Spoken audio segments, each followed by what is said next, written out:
সত্যি কথা বলতে গেলে আমার মনে হয় আজ অবধি পোকো যতগুলো স্মার্টফোন লঞ্চ করেছে তাদের ভেতরে পোকো X6 নিও দেখতে সবচেয়ে বেশি সুন্দর।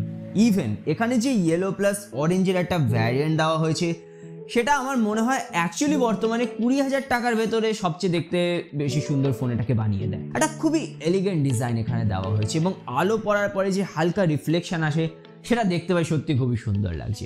এখন আরও ভালো বিষয় এখানে রিয়ার সাইডে ম্যাট কোটিং দেওয়া হয়েছে, তো আঙুলের ছাপ কোনোদিনই পড়বে না। আর ফোনটা আসলে ভারীও বেশি ফিল হয় না। আমি ফোনটাকে ব্যবহার করে দেখেছি, কখনোই মনে হচ্ছিল না যে আমার কষ্ট হচ্ছে ফোনটাকে ব্যবহার করে। এবং আরও ভালো বিষয় এখানে IP54 a water plus dust রেজিস্ট্যান্সও দেওয়া হয়েছে। কিন্তু আরও ভালো বিষয় যে বক্সের ভেতরে একটা ভালো কোয়ালিটির ব্ল্যাক কেস দেওয়া হয়েছে, যেটা যে কোনো দিন সেই ট্রান্সপ্যারেন্ট কেসের থেকে অনেক গুণ বেটার। কিন্তু সম্ভবত এই ফোনটার বেস্ট পার্ট হচ্ছে এর ডিসপ্লে। 6.67 ইঞ্চের full HD plus AMOLED display দেওয়া হয়েছে, যেটা দেখতে অসাধারণ লাগে। একদম কালার অ্যাকুরেট একটা ডিসপ্লে দেওয়া হয়েছে এবং এই প্রাইসে অ্যাকচুয়ালি এরকম ধরনের ডিসপ্লে প্রায় পাওয়াই যায় না।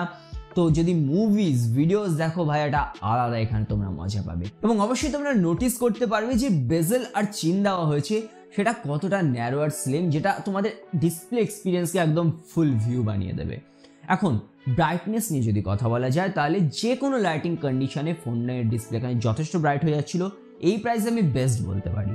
এবং এখানে 120 হার্টজের রিফ্রেশ রেট সাপোর্টও দেওয়া হয়েছে এবং এখন অবধি আমি যতটা ফোনটা ব্যবহার করেছি একবারও আমি এখানে ফ্রেম ড্রপস বা জিটারনেস লক্ষ্য করিনি। এবং সাথে প্রোটেকশন নিয়ে যদি কথা বলি তাহলে কর্নিং গোরিলা গ্লাস ফাইবারের প্রোটেকশন দেওয়া হয়েছে, তো সেই দিক থেকেও তোমরা সুরক্ষিত রয়েছো।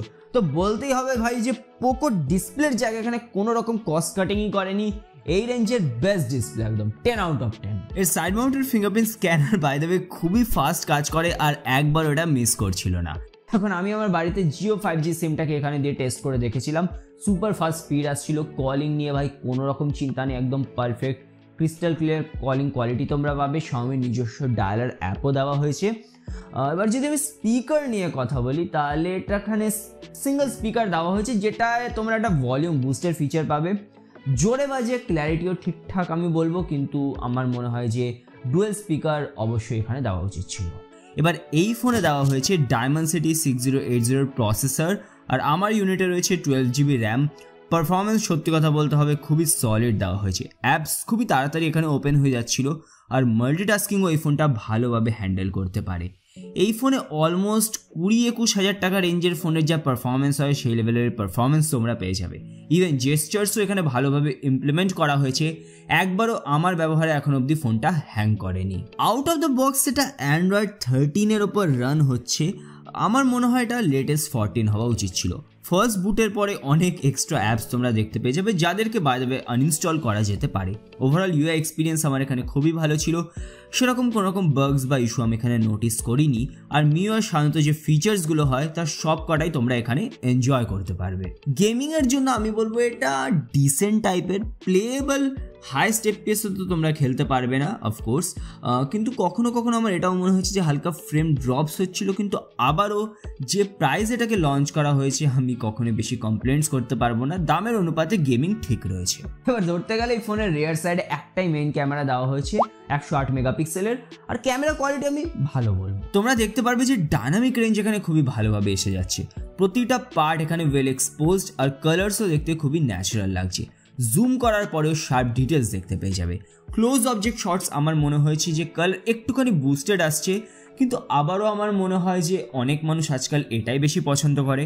পোর্ট্রেট মোড বেশ ভালো আসে, ওভারঅল এজ ডিটেকশন একদম পারফেক্ট, কিন্তু স্কিন টোনে হালকা ওভার হোয়াইটেনিং আর ওভার শার্পেনিংয়ের একটা প্রবণতা আমি লক্ষ্য করেছি। ইনডোর লাইটিং কন্ডিশনেও ভালো ওয়েল লিট ছবি চলে আসে উইথ ন্যাচারাল কালার্স, কিন্তু নাইট মোডটা আমার মনে হয়েছে বিশেষ কিছু ভালো নয়। স্পেশালি যে ডার্ক এরিয়াসগুলো রয়েছে সেগুলো দেখতে পারবে অতটাও পরিষ্কার বোঝা যাচ্ছে না। ভিডিওতে তোমরা কেবলমাত্র 1080p 30fps এর সাপোর্ট পাবে, একটু ওভার স্যাচুরেটেড কালার্স চলে আসে। স্টেবিলাইজেশন ওকে টাইপের আমি বলবো, একটা ওকেইশ ভিডিও এখানে বলা যেতে পারে। এবারে 16 মেগাপিক্সেল ফ্রন্ট ক্যামেরা থেকে বেশ ভালো সেলফিস চলে আসে।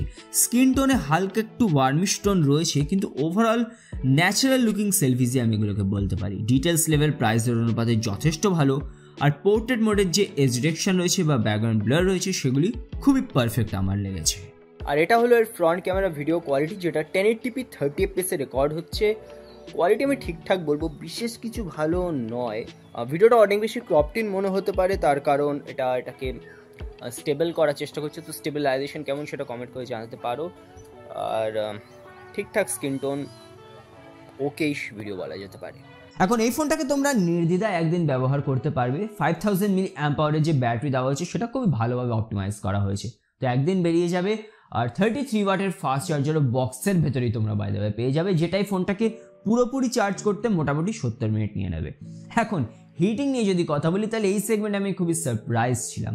ইভেন আমি অনেকক্ষণ গেমিং করার পর লক্ষ্য করলাম যে ফোনটা মোটেও বেশি গরম হয়ে যাচ্ছে না। তো এটা একটা খুবই ভালো পয়েন্ট যে ফোনটা তোমরা যদি বেশি ইউজও করো সেরকম বেশি গরম কিন্তু ফোনটা হবে না। তো থার্মাল ম্যানেজমেন্টে কোম্পানি ভালো কাজ করেছে। এবার Poco X6 নিওর 8GB plus 128GB variant তোমরা ভারতীয় মুদ্রায় কিনতে পারবে 16,000 টাকায়। বাংলাদেশে এখনও লঞ্চ হয়নি ফোনটা। আর আমার অ্যাকচুয়ালি খুবই একটা ওয়েল ব্যালেন্স স্মার্টফোন মনে হয়েছে। তোমরা যদি এমন একটা স্মার্টফোনের খোঁজে থাকো এই দামে, যেখানে তোমরা একটা ভালো ডিজাইন চাও, গ্রেট ডিসপ্লে চাও, ভালো পারফরমেন্স চাও এবং ভালো ক্যামেরা পারফরমেন্সও চাও, তাহলে সেই ক্ষেত্রে অবশ্যই পোকো X6 নিয়েও তোমরা সেই ক্ষেত্রে গিয়ে কিনতে পারো। কিন্তু তবুও আমি বলবো যে out of the box Android 14 অবশ্যই হওয়া উচিত ছিল এবং এই দামে ডুয়েল স্পিকারও দেওয়া উচিত ছিল। তো এই দুটো জায়গায় কোম্পানি কস্ট কাটিং করেছে এবং এই দুটো পয়েন্টকে যদি আমি সরিয়ে রাখি তো বাকি দিকে ফোনটা খুবই ভালো কাজ করছে। তো সেগুলো যদি তোমাদের প্রায়োরিটি হয় অবশ্যই গিয়ে কিনতে পারো। কিন্তু তোমাদের কি মনে হয় কমেন্ট করে জানাতে ভুলো না। ভিডিওটি ভালো লাগলে অবশ্যই লাইক করে দিও। দেখা হবে পরের ভিডিওতে।